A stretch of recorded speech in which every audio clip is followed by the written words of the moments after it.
दान। आम के पल्लव में शंकर का आशीर्वाद। 11 आम के जो पत्ते जिस डाली में लगे होते हैं, वो डाली कोमल सी डाली, 11 टुकड़े महाराज एक कच्चे सूत से लपेटकर 11 बार उसका भाग, जब उसको लपेट लोगे इस तरह से इकट्ठा करके, आगे का जो भाग है 11 बार कच्चा सूत लपेटने के बाद जो भाग पीछे का आगे का कोई भी हो, उसको शहद में डुबाकर शिव जी को समर्पित कर दो। किस जगह पर रखना है? अशोक सुंदरी वाली जगह। अशोक सुंदरी की जगह जानते हो आप लोग, पहले भी आपको बताया है, आज फिर आपको वर्णन कर दें। जैसे ये गोल जलाधारी है, ये शिवलिंग रखा है, ये दो जहां से पानी बह रहा है बाबा के चरणारविंद, राइट में श्री गणेश जी का स्थान, लेफ्ट में कार्तिकेय का स्थान, बीच में अशोक सुंदरी की जगह। शंकर भगवान की 6 लड़कियां हैं। भगवान शंकर के 13 बच्चे, 13 बच्चों में से 6 लड़कियां, उस 6 लड़कियों में से एक लड़की का स्थान, भगवान शंकर की एक बेटी का स्थान, अशोक सुंदरी का स्थान सामने। पद्म पुराण में स्पष्ट किया ये स्थान अशोक सुंदरी का। शंकर भगवान की जलाधारी में पार्वती जी का हस्तकमल, ऊपर से जो एक एक बूंद पानी गिरता है, ये शंकर भगवान की 5 लड़कियों का स्थान है, जया, विषहरा, शामरी बारी, दौतली और देव। शंकर भगवान की 5 लड़कियां भगवान शंकर के मस्तक पे जल की धार गिरा रही हैं। बीच में जो अशोक सुंदरी का स्थान है महाराज, उस जगह पर शहद का मुख, जो शहद आपने भिंगोया है, उस शहद का मुख शंकर जी की ओर कर कर इसी चय में, इन्हीं नवरात्रि में शंकर भगवान के उस अशोक सुंदरी की जगह पर शहद का भाग शिव जी की ओर रख दें। महाराज अगर घर में संपदा की कमी हो या कोई पैसा खा गया हो, रुपया नहीं दे रहा हो, पैसा अटक गया हो, तो उस शहद को शिव जी की ओर मुख कर कर उस आम के पल्लव की जो डंडी है उसको 11 डंडी को वहां रख दीजिए और उससे अपनी कामना कर कर आ जाइए। हो सके उस शहद में से थोड़ा सा शहद किसी रुमाल पर, किसी कपड़े में लगाकर उसको रख लीजिए। जिस व्यक्ति से पैसे लेना है, जिस व्यक्ति से पैसे मांग रहे हो, उससे एक बार जाकर मिल लीजिए, एक बार उसको खबर कर दीजिए। बाबा चाहेगा भोलेनाथ तो नवरात्रि में ही पैसा वापिस आ जाएगा, अगर शिव कृपा कर दे। ये बाबा की करुणा। आम का पल्लव कोई साधारण नहीं जिसको कलश के ऊपर रखा जाता है, शिव की कृपा। जिस आम के पेड़ पर स्वयं कामदेव चढ़कर भगवान शंकर के तीसरे नेत्र द्वारा जलकर भस्म हो जाते हैं, वो आम का पेड़ साधारण नहीं हो सकता,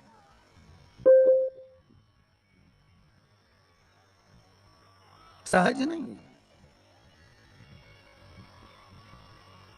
और वैसे भी शिव शिव है। घर में ज्यादा रोग हो, बीमारी हो, ज्यादा तकलीफें आ रही हो, कष्ट बढ़ रहा हो, बीमारियां बढ़ रही हो, या भय लग रहा हो, डर लग रहा हो, हृदय चित्त में कहीं ना कहीं आपको भय का भान हो रहा हो, तो एक लोटा पानी एक कलश में जल भर कर रख लीजिए और रात भर उसको रखे रहने दो। नवरात्र चल रहा है, उस कलश को रात भर रखकर सुबह सुबह उस कलश में एक बेलपत्र डालकर उस जल को नीम के पेड़ के नीचे, जहां नवरात्रि में नीम के पेड़ के नीचे सारी विद्याएं, आद्य शक्तियां, सारी देवी उस नीम के पेड़ के नीचे विराजमान रहती हैं। उस कलश में एक बेलपत्र डालकर रात भर रखकर उस जल को पूरे घर में घुमाकर उस नीम के पेड़ के नीचे समर्पित कर दीजिए महाराज। घर में भय लगना बंद हो जाएगा, कोई बड़ी बीमारी आपको घेरेगी नहीं और उस बीमारी से, उस रोग से आप मुक्त रहेंगे। उस बीमारी से, उस रोग से आप मुक्त पाएंगे। वो बीमारी आपको घेर नहीं। विश्वनाथ को कुछ नहीं चाहिए, मेरे शंकर को चाहिए क्या?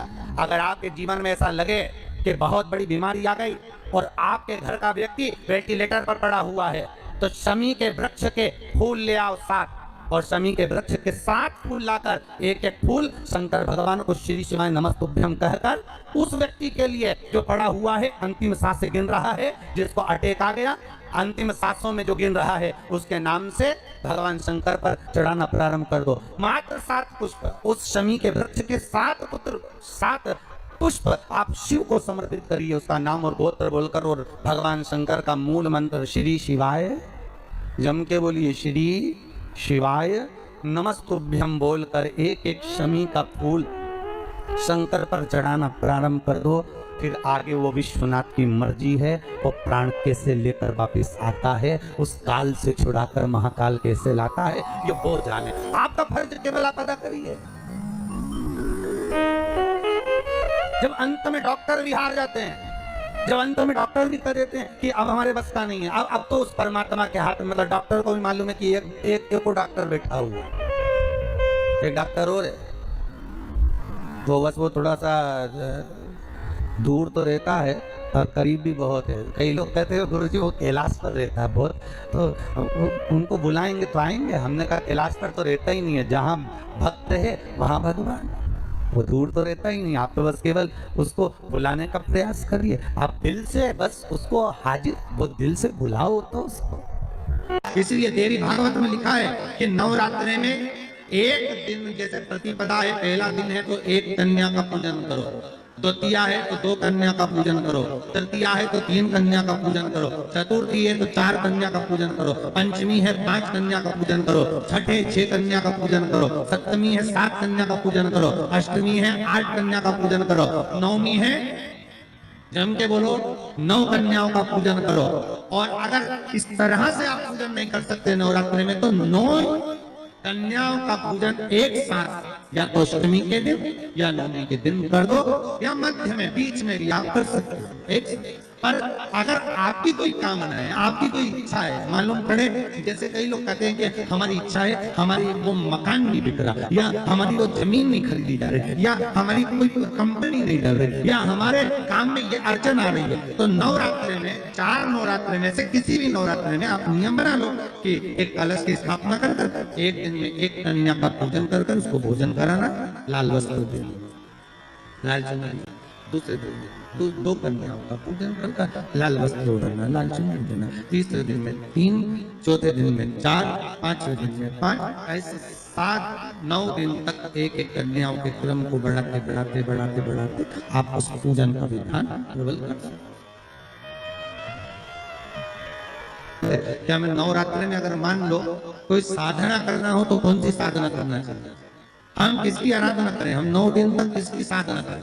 तो अगर बन सके तो देवी भागवत में सबसे सुंदर साधना यही है कि हम एक दिन में एक कन्या के चरण धोकर पूजन कर उस कन्या को भोजन कराकर उसका स्मरण करें। हाँ, ये जरूर है कि कोरोना महामारी चल रही है तो इस नवरात्रि में भले ना करें, पर आगे की नवरात्रि में जब नवरात्रि अच्छे रहे, कोरोना से मुक्त रहे, तब आप किसी कन्या को एक दिन में 1, 2 दिन में 2, 3 दिन में 3, 4 दिन में 4, 5 दिन में 5, ऐसे नवरात्रि 4 बार जो नवरात्रि आती, किसी भी नवरात्रि में आप स्मरण कर उसका फल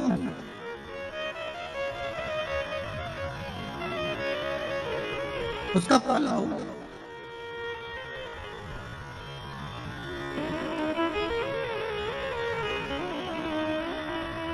जैसे बेलपत्री का किया गया दान छिन्न नहीं माना था। किस चीज का दान? जम के बोलिए जरा। बेलपत्री, बेलपत्री का किया गया दान छिन्न दान नहीं है, समाप्ति नहीं होती। बेलपत्री अगर आपने कोई आपसे कहा जी तुम्हारे यहाँ बेलपत्री लगी है, जरा 8-10 दे दोगी क्या? बिल्कुल। और उससे कहो बेलपत्र तू मत तोड़, हम तोड़ कर, और अपने हाथ से बेलपत्र निकाल कर उसको दो दान। ये छिन्न दान नहीं है, ये समाप्त नहीं होता। ये बेलपत्र का दान अविरल दान बढ़ता है।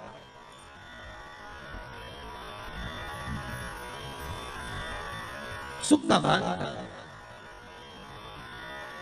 ये छिन्न होने वाला है। प्रिय है पुष्प में आंख का पुष्प, जो आंकड़े का पुष्प होता है, शंकर को बड़ा प्रिय है। और दूसरे नंबर पर शंकर को प्रिय है शमी का पुष्प, बहुत ध्यान देना महाराज। तीसरे नंबर पर शंकर को प्रिय है महाराज सरसों का पुष्प। सरसों होती है ना, जो राई अपन बोते हैं, सरसों बोते, उसमें पीले कलर का जो पुष्प लगता है। हमारा तो निवेदन रहता है जब तक सरसों आए तो प्रयास करा करो कि सरसों के 108 पुष्प शंकर भगवान पर चढ़ाना प्रारंभ कर दो। महाराज, ये पक्का है कि वर्ष भर कोई बड़ी बीमारी आपको घेर नहीं सकती अगर सरसों के फूल शिव को चढ़ रहे हैं तो। और प्रयास करना कि सरसों का जो पुष्प होता है, सरसों का जो फूल होता है महाराज, अगर कोई व्यक्ति को किडनी या लीवर से जुड़ी हुई कोई तकलीफ होती है या किसी व्यक्ति का एक्सीडेंट हो गया होता है और उसका कोई अंग रह गया हो, कोई शरीर का कोई भाग रह गया और वो काम नहीं कर रहा हो, जैसे किसी के पांव रह जाते हैं एक्सीडेंट के बाद, किसी का हाथ रह जाता है या कोई अंग काम नहीं कर रहा हो, वहाँ ब्लड पहुँच नहीं रहा हो, वो जगह एकदम सुन्न हो गई हो, खाली पड़ गई हो, तो उसके लिए शिव महापुराण की कथा कहती है कि सरसों के पुष्प 11 शंकर जी के राइट भाग में, जहाँ शिव जी के गण दरवाजे के द्वारपाल मणिभद्र जिस जगह पर निवास करते हैं, कौन निवास करते हैं? मणिभद्र। शंकर जी के दरवाजे के द्वारपाल हैं मणिभद्र जी। तो मणिभद्र दरवाजे के द्वारपाल में राइट भाग में मणिभद्र जी विराजते हैं। मतलब राइट भाग कौन सा हुआ? जब आप मंदिर से बाहर निकलेंगे तो राइट भाग, मंदिर में प्रवेश करेंगे जब राइट नहीं होना चाहिए, आप मंदिर से जब जाएं तो राइट भाग। मतलब आप मंदिर से राइट से जाएंगे तो शंकर जी का भी राइट हो जाएगा, क्योंकि शिव जी ऐसे बैठे हैं तो शंकर जी का भी राइट हो गया, देवता उनका भी राइट हो गया, तो राइट भाग सीधा हाथ मणिभद्र जी का स्थान। 11 सरसों के पुष्प मणिभद्र के उस द्वार पर आप रख दीजिए और मणिभद्र के द्वार पर रखकर अंदर जाकर 108 वापिस जब आप बाहर निकल रहे हैं, ये पुष्प आप रखने के बाद एक बार बाहर जाएंगे, फिर वापिस आएंगे मणिभद्र रखने के बाद, और अंदर जाकर 108 सरसों के पुष्प शंकर को समर्पित करेंगे महाराज। उस सरसों के पुष्प जो शिव जी को आप समर्पित कर रहे हैं उसको वापस लेकर आएंगे, श्री शिवाय नमस्तुभ्यं बोलकर उस सरसों के पुष्प को महाराज सरसों के तेल की बोतल में उसको डाल लीजिए। शंकर भगवान को किसी भी प्रदोष में, शाम के समय प्रदोष काल में उस तेल को वापस ले जाकर चढ़ा दीजिए शिव जी को, उसको वापस लेकर आ जाइए। उस तेल का प्रयोग आप नाभि में डालिए और जो शरीर काम नहीं कर रहा उस स्थान पर कम से कम 15 दिन 20 दिन तक उसकी मालिश करना प्रारंभ करिए। बाबा चाहेगा तो चलाने का प्रयास कर देगा और वो अंग, वो शरीर काम करने लगेगा। मणिभद्र का स्मरण, श्री शिवाय नमस्तुभ्यम, सब बोलिए एक बार जमकर, श्री, अरे पहले बोल दिया, हमारे साथ तो बोलो, श्री शिवाय नमस्तुभ्यम। भगवान शिव के मंत्र का स्मरण कर कर करते सरसों का जो पुष्प है उसमें आनंद की अनुभूति है, आनंद की।